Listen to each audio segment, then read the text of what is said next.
여러분 안녕하십니까? 오늘은 창세기 2강 하나님이 가라사대 우리의 형상을 따라 라는 제목으로 말씀을 증거하겠습니다. 하나님께서 우리라는 단어를 쓰셨습니다. 그렇다면 단수가 아니고 복수를 의미하는 거죠. 하나님께서 한 분이 아니고 여러 분이다라는 겁니다. 한번 본문을 보면서 우리가 짚어보도록 하겠습니다.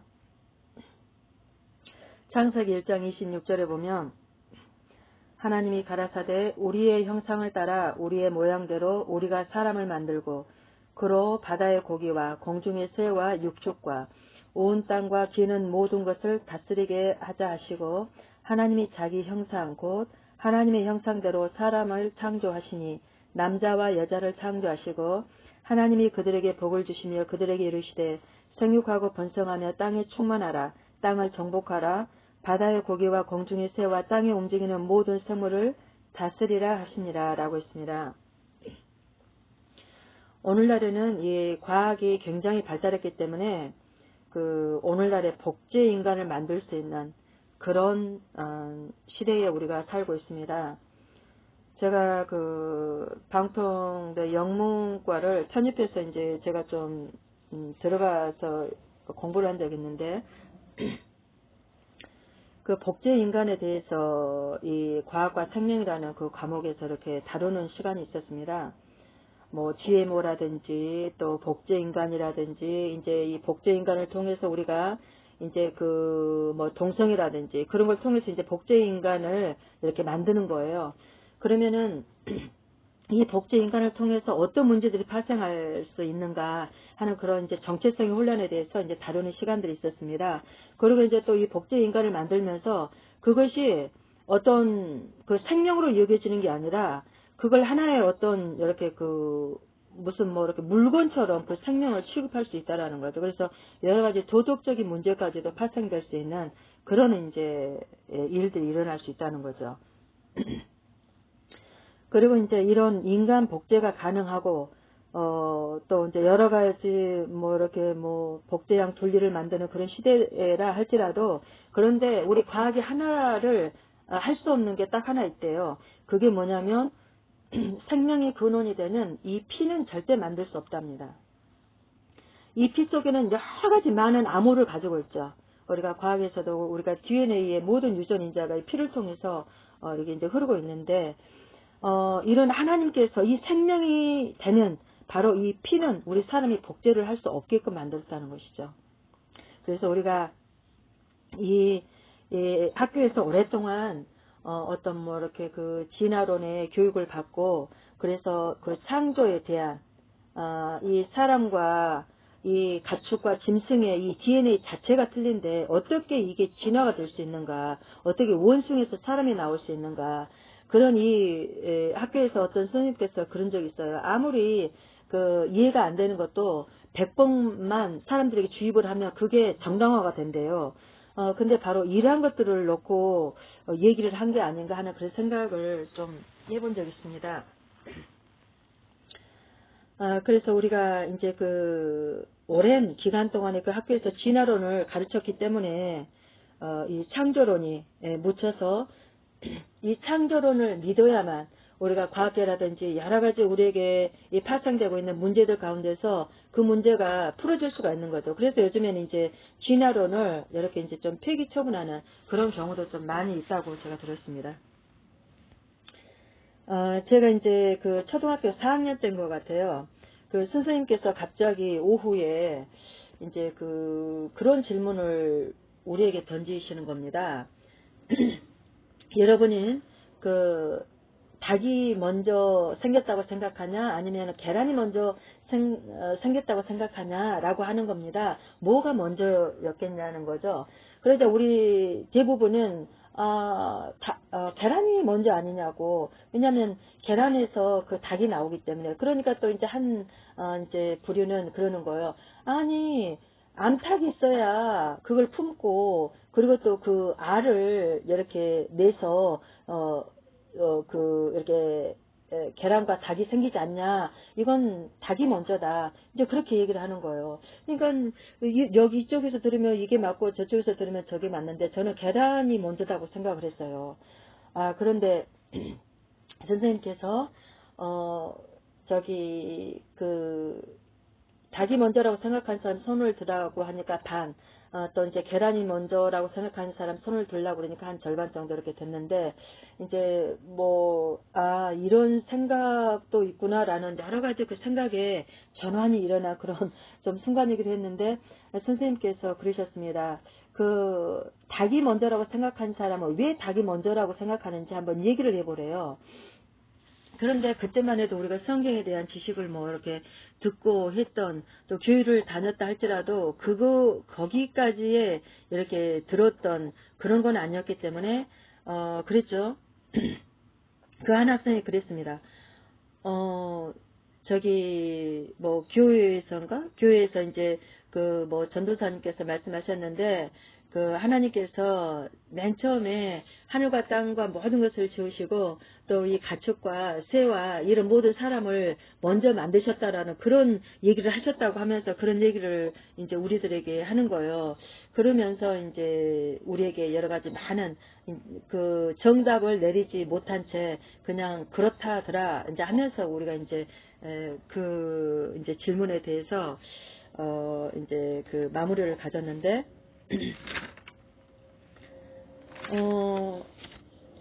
우리가 이렇게 살면서도 우리가 해결할 수 없는, 우리가 풀 수 없는 정말 미궁 속에 갇힌 많은 그 질문과 또한 그런 해답이 없는 일들이 일어나죠.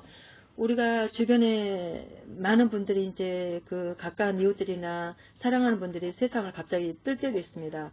그런데 우리는 세상 것이 다인 줄 알고 세상 것에 열심히 올인하다가 갑자기 그분들이 떠나면은 벙 쪄가지고 그냥 혼란스럽죠. 모든 것이 재정비를 해야 되는 이제 그런 상황들이 일어나게 되고 이제 그때는 생각이 깊어지는 거죠. 어렸을 때 죽음을 본 것과 이제는 정말 그 인생을 살다가 가까운 사람이 사랑하는 사람이 세상을 떠나게 될 때는 그때는 이제 생각이 틀린 겁니다.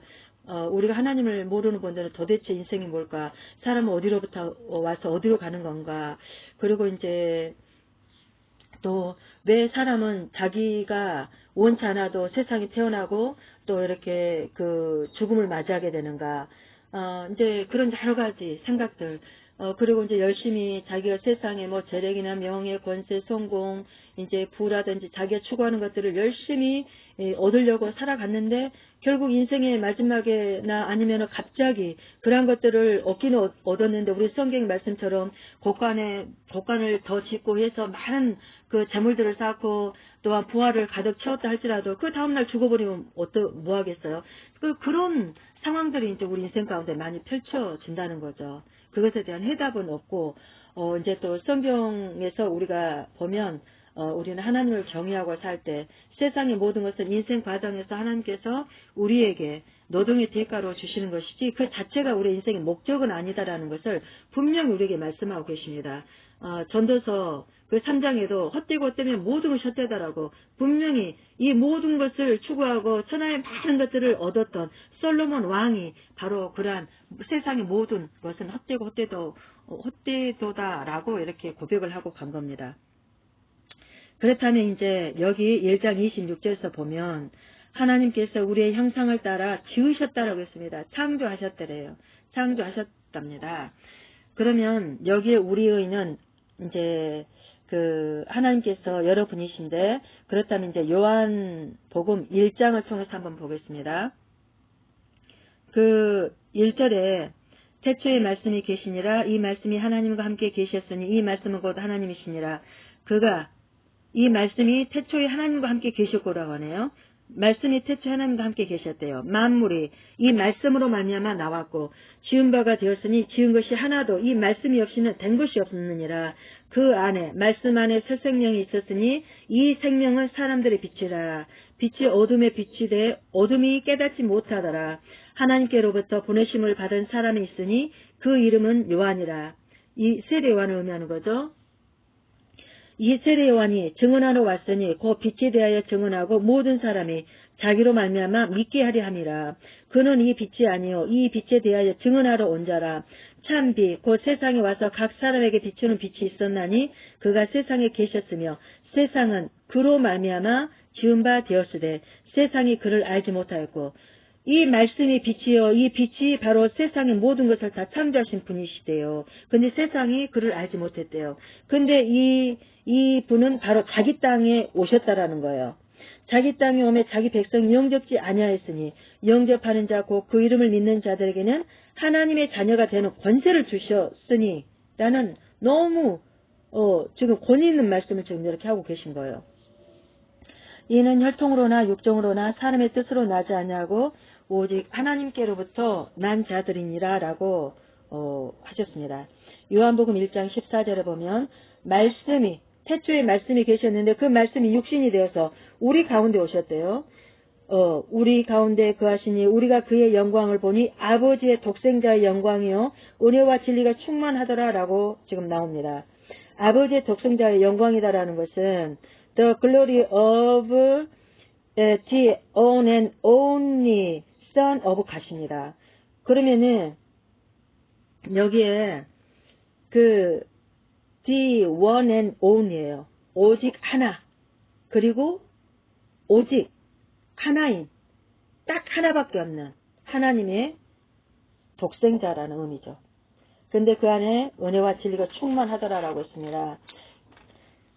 요한이 그에 대하여 증언하여 외쳐 이르시되 내가 전에 말하기를 내 뒤에 오시는 이가 나보다 앞선 것은 나보다 먼저 계심이라 한 것이 이 사람을 가리킴이라 하니라. 우리가 다 그의 충만한 데서 받으니 은혜 위에 은혜로라. 율법은 모세로 말미암아 주어진 것이요 은혜와 진리는 예수 그리스도로 말미암아 온 것이요 본래 하나님을 본 사람이 없으되 아버지 품속에 있는 독생하신 하나님이 나타내셨느니라. 30절로 이제 가서 보시면 내가 전에 말하기를 내가는 요한이죠. 세례요한. 내 뒤에 오시는 사람이 있는데 나보다 앞선 것은 그가 나보다 먼저 계심이라 한 것이 이 사람을 가리킴이라. 나도 그를 알지 못하였으나 내가 와서 물로 세례를 베푸는 것은 그를 이스라엘에 나타내려 함이라 하니라. 요한이 또 증언하여 이르되 내가 보매 성령이 비둘기같이 하늘로부터 내려와서 그 위에 말씀이고 빛이 되신다라는 그분의 머리 위에 이 성령이 비둘기처럼 내렸다라는 것입니다. 나도 그를 알지 못하였으나 세례 요한을 보내서 물로 세례를 베풀라 하신 그분이 그분이 하나님께서 나에게 말씀하시되 성령이 내려서 누구 위에든지 머무는 것을 보거든 그가 곧 성령으로 세례를 베푸는 이인 줄 알라 하셨기에 내가 보고 그가 하나님의 아들이심을 증언하였노라 라고 나옵니다. 여기에서 지금 하나님과 하나님의 아들 둘이 나오죠. 그리고 그 아들에게 하나님의 성령이 임합니다. 34절에 또 보시면 또 이튿날 요한이 자기 제자 중 두 사람과 함께 섰다가 예수님께서 지나가심을 보고 말하되 보라 하나님의 어린 양이로다. 두 제자가 그 세례 요한의 말을 듣고 예수님을 따르거늘 이라고 나옵니다. 바로 여기에서 비로소 그 말씀이 예수님이시고 그 빛이 바로 예수님이시고 그 진리와 은혜가 충만한 분이 바로 예수님이시다라는 것을 지금 여기에 마침표로 찍고 있죠. 여기서 세례 요한은 예수님께서 하나님과 함께한 분이심을 알았고 예수님을 다음과 같이 증거를 하죠. 세례 요한은 예수님을 영원하신 하나님으로 보았다는 것입니다. 그리고 세례 요한은 예수님께서 태초에 만물을 창조하셨고 그것들에 대해서 모든 것을 알고 계심을 알았습니다. 이것은 예수님께서 영원 전에 계셨음을 가르쳐주죠. 예수님께서는 영원히 계시는 하나님 자신이시다는 것입니다. 세례 요한은 이 예수께서 우리에게 오셨고 그로써 하나님의 말씀이 성취되었다고 지금 선언하고 있는 것입니다. 세례 요한은 예수님을 창조주로 보았고 예수님께서는 영원 전부터 계신 하나님으로서 창조의 사역에 동참하신 분이셨다라고 지금 소개를 하는 것입니다. 예수님은 아무것도 없는 것에서 말씀으로 모든 만물, 우주 만물의 세계를 지으신, 만드신 분이십니다. 창조주 하나님이시죠. 예수님께서 말씀으로 뭐뭐다 있어라, 빛이 있어라 하니까 빛이 있었고, 그리고 또 하늘과 바다를 명령하여 또 만드신 분이고, 공중나는 새를 명하여 만드셨고, 또한 땅에 기는 짐승을 만드신 분이 바로 예수님이시다라는 것입니다. 그래서 예수님께서 명령하시면, 말씀으로 명령하실 때 그대로 만들어졌습니다. 이 세례요한은 예수님을 통해서 나타난 이런 이 하나님의 신비를 보았다는 것입니다. 세례요한은 때가 참에 그분이 역사 속에 함께 계실 분으로 기뻐하고 지금 있는 거죠. 이 때가 참에다라는 것은 이 때가 참에 그러면은 이 헬라어에도 여러 가지의 그 때가 참에 언어가 있습니다. 그런데 우리가 이제 흔히 카이로스 하면서 우리가 많이 들었던 말씀이죠. 그런데 이 카이로스는 우리 인류 역사의 시간의 그 때를 의미하는 게 아니고 하나님의 시간대를 의미합니다. 그래서 하나님께서 인류 역사를 통해서 이렇게 계획하신 그 뜻들이 있죠. 그런데 그 때가 차서 하나님의 구원자가 우리 인류 역사 가운데 하나님이신 분이 육신의 옷을 입고 이 시간대 속으로 들어오신 거죠. 그것을 때가 참회로 지금 여기서는 보고 있는 거죠. 그리고 이제 세 번째 세례요한은 예수님을 구원의 주로 보았다는 것입니다. 세례요한은 타락한 세상이 생명이신 예수 그리스도를 통해서 새롭게 될 것을 보았습니다. 생명을 잃어버린 세상은 생명을 창조하신 분의 뜻대로 순종할 때 구원을 얻게 되는 거죠. 그 구원을 빛 앞에 자신을 감추지 않고 드러낸 것입니다. 그러나 세상은 예수님께서 이 땅에 생명의 빛으로 오셨지만 그 주인이 되신 그분이 세상에 오셨지만 이 세상은 사망 가운데 헤매고 있기 때문에 그 사망의 그늘에 앉아있는 그 영혼들은 이 빛이 되신 생명 예수 그리스도를 알아보지 못한 거죠. 요한이 깨달은 예수는 영원하신 하나님이요 창조주 구원의 주요 또 은혜와 진리가 충만하신 분으로 지금 본 겁니다. 우리가 이 세례 요한이 바라보았던 그 시각으로 우리는 신앙 고백을 드려야만 되는 거죠. 요한이 그에 대하여 증언하여 외쳐 이르되 내가 전에 말하기를 내 뒤에 오시는 이가 나보다 앞선 것은 나보다 먼저 계심이라 한 것이 이 사람을 가리킴이라 하니라. 여기에서 지금 그 세례 요한은 예수님보다 6개월 먼저 태어났죠. 왜 그걸 우리가 알 수 있냐면 그 천사들이 마리아에게 나타나서 너에게 이제 아기가 이렇게 잉태될 것이다라고 합니다. 그것은 모든 이들의 자기 백성들을 이렇게 구원할 자가 지금 이렇게 잉태될 거라고 이렇게 얘기를 해주죠. 그러자 믿지를 못하고 있으니까, 너의 친족 엘리사벳도 지금 할머니거든요. 그 할머니, 평생 동안 얘를 낳지 못했던 그 할머니도 지금 그 뱃속에 6개월 된 아기를 갖고 있다라고 얘기를 합니다.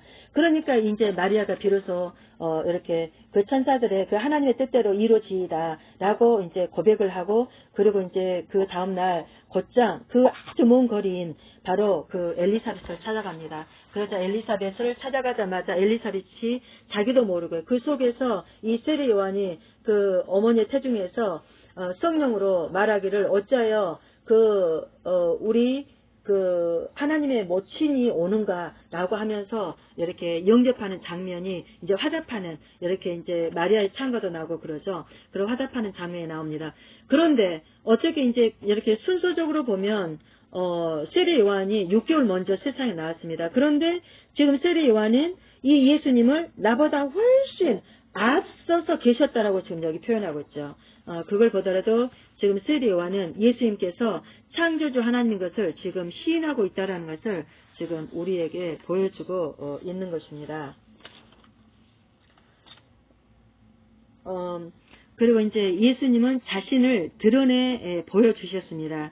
예수님께서는 이제 세례를 받으신 그 이후부터 세례 요한에게 예수님께서 세례를 받으실 때 하늘이 열리며 성령의 비둘기처럼 예수님의 머리 위에 임하며 음성이 들렸죠. 하나님의 음성이었는데 많은 사람이 그 주변에 있는 세례 받으러 왔던 많은 사람이 들었습니다. 이는 내 사랑하는 아들이요 내 기뻐하는 자라라는 그런 이제 그 음성을 듣게 되죠. 그래서 예수님의 정체를 이제 그 이스라엘 백성들에게 이제 드러내 주신 것입니다. 그리고 예수님께서 이때부터 이제 공생애가 시작됩니다. 33년의 그 기간의 공생애가 이제 시작되는 건데 3년의 공생애가 이제 시작되는 건데 예수님께서는 아버지의 품속에 영원히 계시며 아버지를 온전히 아셨던 독특한 그 독생하신 하나님이셨습니다. 예수님께서는 하나님을 우리에게 나타내 주셨고 설명해 주셨죠. 예수님께서 하나님으로서 인간의 육신의 옷을 입고 오셨다는 이 사실을 우리에게 아주 잘 설명해 주셨고 하나님 아버지께서 말씀하신 바를 그대로 우리에게 알려주러 오셨고 그리고 또 하나님께서 일하시기 때문에 예수님 자신도 일하신다라는 그런 말씀을 하셨습니다. 그리고 하나님과 예수님은 한 분이시다라고 이렇게 말씀하신 구절이 성경에 요한복음 5장 17절에 이제 나오죠. 그리고 예수님께서는 하나님으로서 인간의 육신의 옷을 입고 이 인간의 인류 역사의 시간대 속에 들어오셨어요. 하나님은 영원하시기 때문에 그 시간의 측정이 없죠. 그런데 이제 우리 시간의 측정이 있는 이 인류 역사 속으로 들어오신 거죠. 이거를 성육신 하셨다, 인카네이션 하셨다라고 이제 표현을 합니다. 이 사실이야말로 정말 그 죄악 가운데 사망의 그늘에 앉아서 헤매는 우리들에게는 너무너무 큰 축복이요. 정말 그 획기적인 정말 그 대사건인 거죠. 그런데 우리 인간들이 못 알아봤다는 거죠. 이것은 가장 큰 복음인데 하나님 아버지께서는 성자 예수 그리스도를 통해서 예수 그리스도의 이름을 믿는 모든 자들에게 충만한 은혜와 생명을 주시니라. 세례 요한은 자신은 예수 그리스도가 아니고 아니다라는 걸 확실히 사람들에게 얘기했고 그리고 예수 그리스도에 대해서 증거를 했죠. 즉 예수 그리스도를 이스라엘에 소개를 하고 예수님께서 누구신지를 증거한 것입니다. 그리고 예수 그리스도께서 하나님의 아들이심을 증거한 것이죠. 사도행전 1장 4절을 보면은 그 하나님 아버지가 계시고 아들 예수 그리스도가 이제 계신 것을 우리가 볼 수 있는데 예수님께서 승천하시기 전에 제자들에게 예루살렘을 떠나지 말고 그 유에서의 약속하신 성령을 기다리라라고 이렇게 예수님 이름으로 보내시던 성령을 기다리라라고 이렇게 명령을 하시죠. 그래서 이제 예수님께서 승천하신 다음에 이 제자들이 마가의 다락방에서 120명이 열심히 열흘 동안 기도를 합니다. 그럴 때 열흘 만에 마치 불의 혀가 갈라지는 것처럼 각 사람의 위에 임했다라고 했습니다. 그러자 그들이 각 나라의 말로 이웃 나라의 그 언어의 말로 방언을 하게 됩니다. 그때는 이제 그 6월절 기간이기 때문에 이스라엘의 그 당시에는 상업을 하는 분들이 굉장히 많았답니다. 먼 곳에 가서 이렇게 장사를 하고. 그런데 그 이웃나라 멀리에서 살면서 이렇게 이제 본국으로 예루살렘으로 그 대명절 6월절을 지키기 위해서 왔던 그 많은 사람들이 계셨는데 16개국 이상의 언어로 이렇게 그 방언이 열려진 걸 보게 돼요. 그런데 그 방언 중에 그 하나님의 큰일 행한 것을 얘기를 하는 겁니다. 하나님의 큰일이라는 걸 뭐겠어요? 바로 예수 그리스도께서 하나님의 본체예요. 그리고 또 그 하나님의 이 말씀이 되신 그분이 세상에 오셨고 이분은 이렇게 죽은 자를 살리고 귀신을 몰아내시고 귀신이 바로 예수님을 알아보았고 그리고 또 나병 환자를 깨끗게 하시고 중풍병 환자를 일으키시며 소병을 눈을 뜨게 하시고 귀머거리를 듣게 하시고 이런 여러 가지 일어난 이런 예수님께서 행하신 일들과 그리고 또 예수님께서 대제사장과 사두개인들에 의해서 이 가룟 유다로 말미암아 그 주인의 손에 팔려서 죽임을 당하게 되고 그리고 또한 3일 만에 다시 죽었다 살아나시고 그리고 40일 동안 이 지상에서 사역을 하시다가 마무리를 하시고 이제 공중에 구름을 타고 하늘에 오르셨는데 마무리의 마지막 때에 다시 구름을 타고 하늘로 올라가신 그 모습 그대로 오시겠다라는 이 하나님의 큰 일 행한 것을 지금 이렇게 방언으로 얘기를 한 겁니다. 그러니까 그 중에 아니 저들이 어찌 우리가 지금 살고 있는 나라의 언어를 말하는가 저들은 오브 출신들이 아닌가 그러면서 아주 놀랐어요. 그런데 예수님께서도 그 글을 배우지 아니하였지만 글을 다 하셨거든요. 그러니까 그 대제사장이라든지 이제 그 바리새인들이 그렇죠. 어찌하여 저는 그 글을 배우지도 아니하였는데 글을 아는가 하는 그런 이제 대화의 장면이 나오죠. 그처럼 바로 예수님은 하나님이신 전지전능한 하나님이시기 때문에 우리의 모든 것을 다 아시는 분이십니다. 그리고 또한 하나님의 신이 우리에게 임하면 그런 전능한 우리가 체험하지 아니한 우리가 배우지 아니한 습득지 아니해도 그런 능력이 우리가 배워나올 수 있다라는 거죠. 그리고 이제 이러한 16개국의 언어로 이렇게 방언을 하고 하나님의 큰 일을 행한 것을 이렇게 말함으로 말미암아 장차 이 사도들이 이제는 이방의 나라에 흩어져서 외국에 나가서 하나님의 복음을 증거하는데 많은 이제 이렇게 기점이 되죠. 그래서 이제 6월절 기간에 이런 일들을 이렇게 눈으로 목격했던 자들이 이제 자기 집을 내어주고서 교회로 사용하게 만드는, 그래서 전도가 아주 급속도로 이제 확산되어 나아가는 이제 그런 일들이 일어나게 되는 그런 이제 사건으로 하나님께서 만들어 주신 겁니다. 그래서 예수님께서도 그러셨죠. 너희에게도 성령이 임하면 내가 행했던 이 일보다 더 큰 일을 너희들은 행하게 될 것이다 라고 이렇게 말씀하셨죠. 그리고 이제 우리가 여기에서 이제 보듯이 성부 하나님과 성자 예수님과 성령 하나님 이 세 분은 똑같은 이렇게 분이다라는 것을 우리가 보게 됩니다. 바로 예수님과 하나님이 한 분이요. 그리고 이제 또 예수님 이름으로 바로 성령께서 오셨고, 그리고 이제 성령께서 우리에게 임하시니 예수님께서 행하셨던 능력을 이제 우리가 하게 되는 거죠. 그래서 우리는 바로 예수님의 이름으로 보내신 성령으로 말미암아 성령이 우리 안에 거하게 되면 우리가 바로 성부, 성자, 성령의 이 삼위일체 하나님과 동역을 하게 되는 거죠. 그래서 성부, 성자, 성령 이분은 삼위로 계시고, 그리고 다른 형태로 우리가 이렇게 보일 뿐이지 한 분이십니다. 이것을 삼위일체 하나님이라고 하죠. 오직 한 분이신 하나님은 성부, 성자, 성령 이 세 위격으로 계신다라는 겁니다. 그래서 창세기 1장 26절에서 여호와 하나님이 우리의 형상을 따라 사람을 만들고 라고 했을 때 여기에서 우리 의인은 바로 이 삼위일체 하나님이다라는 것을 보여주고 있는 거죠. 그리고 세례 요한은 하나님의 어린 양이 세상 죄를 대신 지기 오셨다라고 얘기를 합니다.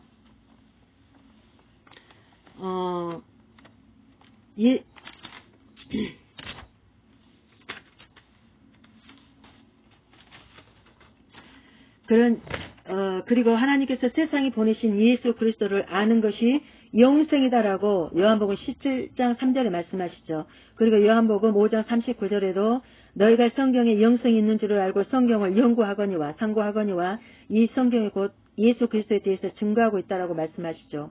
그리고 요한복음 12장 47절에 보면 예수께서 세상에 오신 것은 세상을 심판하러 하심이 아니고 세상을 구원하려 오셨다라고 했습니다. 이미 심판받아 영원한 지옥불에 던져질 우리를 바로 빛이 되신 예수님께서 이 어둠의 사망의 그늘을, 이 어둠의 이 사망을 다 없애버리고 그 권세를 깨뜨리고 바로 생명을 주러 오셨다는 것입니다.